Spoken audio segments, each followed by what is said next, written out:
भाग 11. आत्या त्यांच्या खोलीत बसल्या होत्या. त्यांची झोप तर उडाली होती. रत्नाच्या बोलण्याने त्या खूप दुखावल्या होत्या. जरी त्यांनी बाहेर चेहऱ्यावर दाखवलं नसलं, पण आता त्यांना ते आठवून वाईट वाटत होतं. आत्या दरवाजाला दरवाजा नॉक करून धैर्यशीलने आवाज दिला. आत्याने पटकन डोळे पुसले आणि म्हणाल्या, "अरे, एकी आत." धैर्यशील रूममध्ये आला. आत्याने विचारलं, "नाही, मला सकाळी लवकर जाग येते. ते सगळं सोड. तुझा चेहरा असा का उतरला आहे? डोळेसुद्धा लाल दिसतात. आत्या, तू रडली का?" धैर्यशील आत्याच्या पायाजवळ जाऊन बसला. "अरे, तू खाली कशाला बसलास? उठ, आधी वर बस." आत्या म्हणाल्या. तसे धैर्यशीलने नाही मध्ये मान हलवत म्हणाला, "नाही आत्या, मला तुझ्या मांडीवर डोकं ठेवायचं आहे." "अरे पण," आत्या म्हणाल्या. "आत्या प्लीज ना." "बरं ठीक आहे." आत्या म्हणाल्या. "तू सांगितलं नाही तुझा चेहरा असा का उतरला आहे?" धैर्यशील आत्याकडे पाहत म्हणाला, "अरे काही नाही, आज ते जरा दमायला झालं ना, म्हणून चेहरा उतरला आहे." आत्या म्हणाल्या, "आत्या, मी इतकाही लहान नाही की मला लवकर समजणार नाही. आईचे बोलणे तुझ्या मनाला लागले आहे, हे कळलं नाही का? तू का मनाला लावून घेते आहे? हे तुझं घर आहे, त्यामुळे तू या सगळ्या गोष्टीकडे दुर्लक्ष कर." आईचे वागणे आजकाल जरा जास्तच रूढ होत चालले आहे. ती खूप टोचून बोलते. जर का यापुढे तिने अपमान केला ना आत्या तुझा, मग मी विसरून जाईल की ती आई आहे. धैर्यशील थोडा चिडून पण रागाने म्हणाला, "नाही धैर्य, असं नाही म्हणायचं. ती तुझी आई आहे आणि आईचा अपमान करणे योग्य नाही." आत्याने त्याच्या डोक्यावर हात फिरवत म्हणाल्या, "आत्या, तुझी माया आईसारखी आहे गं. आई कशी एखाद्यावर जीव लावते तशी तू आमच्यावर जीव लावतेस. मला ते कदापि सहन होणार नाही तुझा अपमान झालेला. मग ते समोर कोणी का असेना, त्याला मग मी माझ्या भाषेत उत्तर देईन." धैर्यशीलने म्हटले. "धैर्य," आत्या म्हणाल्या, "ठीक आहे, नाही चिडणार, पण तू उदास नको राहूस. मला सहन होत नाही." धैर्यशीलने म्हटले, "उदास? बरं, नाही राहणार उदास. तुम्ही सगळे असताना आम्ही का उदास राहीन? आता तर मला गप्पा मारायला खूप छान मैत्रीण भेटली आहे. तिच्याशी बोलताना असं वाटतच नाही की ती माझ्यापेक्षा लहान आहे." आत्या धैर्यशीलकडे पाहत म्हणाल्या, "कोण गं?" धैर्यशीलने विचारलं. आत्या म्हणाल्या, "शिवांगी." आणि इथे त्याचे कान टवकारले. "शिवांगी? ती कशी काय?" धैर्यशीलने विचारलं. "का नाही होऊ शकत? तिचा स्वभाव लागवी स्वभाव आहे." "धैर्य, तुला सांगत होते की तिने काही नाही केलं, तरीही तू ऐकलं नाही ना. आता मी काय सांगते ते नीट ऐक." आत्या म्हणाल्या. "तू शिवांगीची माफी मागणार आहेस." आत्या म्हणाल्या. आणि धैर्यशील जवळपास मोठ्याने ओरडला, "काय? ओरडू नको. तिची चूक नसताना तू तिच्याशी रूढ वागलास. तिने एका शब्दाने तुला उलट म्हणाली नाही. ती सांगत होती की खरंच तिने असं काही केलं नाही, पण तू ऐकलं नाही. रागाच्या भरात तू तिला बोलत होतास. बोलत होतास की नाही?" आत्या डोळे वटारून धैर्यशीलकडे पाहत म्हणाल्या, "हो, ठीक आहे.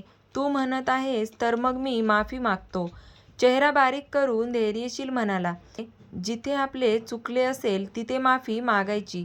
माफी मागितल्यास कोणी लहान होत नाही. उलट तुझ्या मनात जे गिल्ट आहे ना, ते कमी होईल. आणि तुझी बायकोच आहे ना ती. माहितीये की लगेच माफ करेल तुला." आत्या धैर्यशीलला समजावत म्हणाल्या, "हो गं, माझी लाडकी आत्या. बरं, तू आता अजिबात विचार करत बसू नको." धैर्यशील आत्याचे गाल ओढत म्हणाला. "अरे." आत्या हसत त्याच्याकडे पाहत होत्या. "बरं, तुला एकटीला करमत नसेल तर तुझ्या लाडक्या बेस्ट फ्रेंडला पाठवून देतो." "हां, पण त्याआधी स्वारी बोलेल." धैर्यशील शेवटचं वाक्य अगदी सूर लावून म्हणाला. "नको, तिला कशाला त्रास देतोय? झोपली असेल आतापर्यंत ती." "नको." आत्या म्हणाल्या. "नक्की ना? बघ हां, नाहीतर मी झोपतो तुझ्या खोलीत. रात्रभर तू विचार करत रडत बसशील." "मी तुझाच भाचा आहे." चांगलाच ओळखतो. धैर्यशील बारीक डोळे करून पाहत म्हणाला, नाही रे बाबा, नाही रडणार. आता जा तू, सकाळी लवकर उठून आपल्याला मंदिरात जायचे आहे. आत्या म्हणाल्या, हो जातो. Good night Dhairyasheel. Good night आत्या. धैर्यशील रूममधून बाहेर पडल्यावर त्यावेळेला आत्या बेडला टेकून डोळे मिटून बसल्या. रत्ना, तुझ्या पोटी रत्न जन्मले, पण तुला कदर नाही. प्रत्येकाच्या नशिबी हे सुख नसतं. आत्या विचार करत होत्या. धैर्यशील रूममध्ये आल्यावर एक नजर पूर्ण रूममध्ये फिरवतो, तर त्याला शिवांगी कुठेच दिसत नाही. बहुतेक बाथरूममध्ये असेल म्हणून तो वर ड्रेसिंग रूमकडे निघून जातो. 5 मिनिटांनी आवरून खाली येतो, तर त्याला ती दिसत नाही. इतका वेळ तर बाथरूममध्ये नसणार. स्वतःशीच बोलतो. 5-10 सेकंद विचार करत बाहेर उभा राहिला.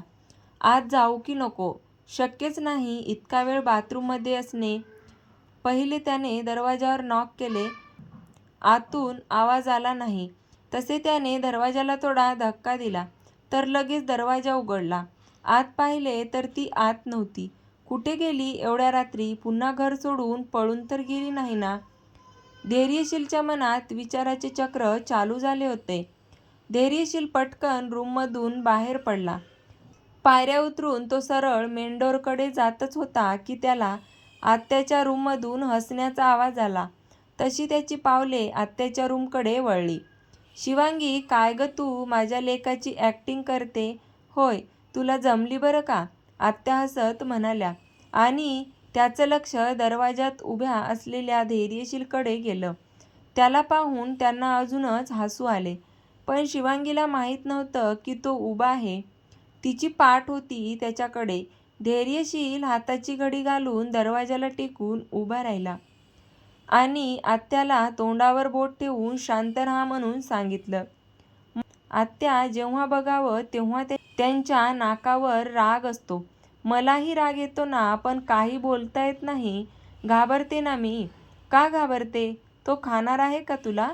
आत्याने हसू कंट्रोल करत विचारले. आत्या, तुम्हीच सांगा. आता मी सांगते. त्यांना कळवळून म्हटलं की मी काही नाही केलं, तरीही वस्कनंगावर धावून येतात. नाही, तूच केलं, तूच केलं. स्वतःचं म्हणणं खरं करतात. हातवारे करत शिवांगी धैर्यशीलची तक्रार आत्याकडे करत होती. असं वागतो तो? थांब, उद्या त्याची चांगलीच कानउघाडणी करते. आत्या म्हणाल्या. त्यांना चांगलंच ओरडा. एखादा माणूस जीव तोडून सांगत असेल तर विश्वास ठेवावा ना. शिवांगीच्या चेहऱ्यावरचे हावभाव पाहूनच आत्याला हसायला आले. तिने अजून पुढे काही नको बोलायला म्हणून आत्या पटकन म्हणाल्या, अरे धैर्य, तू कधी आलास? आत्या म्हणाल्या. इथे शिवांगीच्या चेहऱ्यावरचा रंगच उडाला. घाबरून डोळे मोठे झाले. तिचा चेहरा पाहून त्याला हसू आले. मी तर कधीचा आलो. इथे माझी किती तारीफ चालू आहे हे ऐकून माझे कान तृप्त झाले. एक एक शब्दावर जोर देत खाऊ की गिळू या नजरेने शिवांगीकडे तो पाहत म्हणाला, मी हिला रूममध्ये शोधत होतो आणि ही इथे आहे, पण मला मगाशी दिसली नाही खाली येताना. धैर्यशील शिवांगीकडे पाहत म्हणाला. तशा आत्या लगेच म्हणाल्या, अरे ती किचनमध्ये होती, मला हळदीचे दूध करून आणले. अच्छा आत्या, तू म्हणाली होतीस ना सॉरी बोल. आता तर मी अजिबात सॉरी बोलणार नाही हिला. धैर्यशील म्हणाला. तसेही तिने नाक मुरडले. आणि सॉरी बोलणार? शिवांगी हळूच पुटपुटली. काय म्हणलीस? काही बोललीस का? तिच्याजवळून आवाज आला. तशी ती दचकली. तिने मान वळून बाजूला पाहिले तो धैर्यशील उभा होता. काहीच नाही. कुठे काय? शिवांगी घाबरली आणि म्हणाली, अगं शिवांगी, किती घाबरतेस? तो काही तुला खाणार आहे का मारणार आहे? शिवांगी बाळा, आपण जर घाबरत राहिलो तर हे जग तुझ्या या वीक पॉईंटचा फायदा घेईल. समोरचा माणूस तुला अजून त्रास देईल. तू समजतेस इतका वाईट नाहीये माझा धैर्यशील. हा आगाऊ आहे ती गोष्ट वेगळी. आत्या शेवटचं वाक्य हसत म्हणाल्या. धैर्यशील डोळे मोठे करून म्हणाला, गप रे, ती खरंच बोलते. बरं जाऊन झोपा आता दोघेही. सकाळी लवकर उठायचं आहे ना? काळजी नका करू दोघेही. मी ठीक आहे. आणि हो धैर्यशील, तिला काही बोलायचं नाही हां. आत्या दम देत धैर्यशीलला म्हणाल्या. हो, नाही बोलणार तुझ्या लाडक्या सुनेला, धैर्यशील म्हणाला. दोघेही आत्याला गुड नाईट बोलून रूममधून बाहेर पडले. ते दोघे रूममधून बाहेर जाताच आत्या हसू लागल्या. देवा, काय होणार या दोघांचं? दोघेही नमुने आहेत, आत्या म्हणाल्या आणि त्याही लगेच बेडवर जाऊन झोपल्या. तर कशी वाटली तुम्हाला ही कथा? आवडली असेल तर लाईक, शेअर आणि कमेंट करायला विसरू नका. आणि अशाच छान छान आणि नवीन कथा ऐकण्यासाठी आपल्या चॅनलला सबस्क्राईब करा. पुढचा भाग आपण लवकरच पाहणार आहोत. त्यासाठी व्हिडिओ कंटिन्यू करा. धन्यवाद.